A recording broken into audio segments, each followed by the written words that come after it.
South Africa is being praised for its role in the lead-up to the climate change conference in Paris later this year.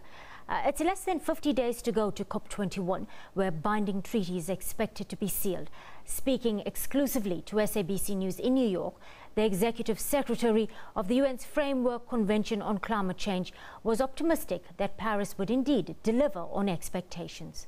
The platform of action agreed to in Durban could be coming home to roost in the form of a binding instrument to mitigate climate change, now just weeks away. There is no doubt that Paris and the lead up to Paris is to a great extent being guided by South Africa.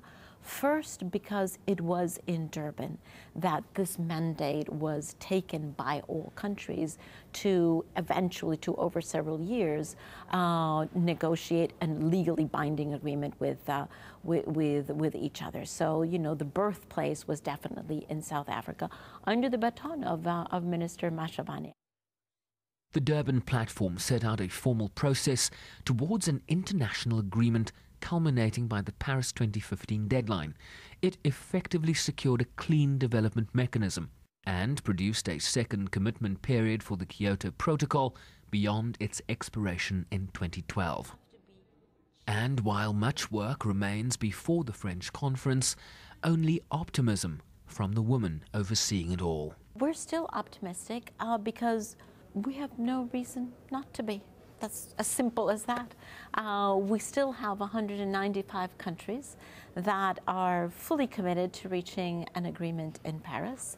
That doesn't mean that the agreement has been ironed out. Surely there's still many things to be discussed, but the only thing, the undertone that I hear is actually increasing political will to reach an agreement. Financing of mitigation and adaptation among the major sticking points.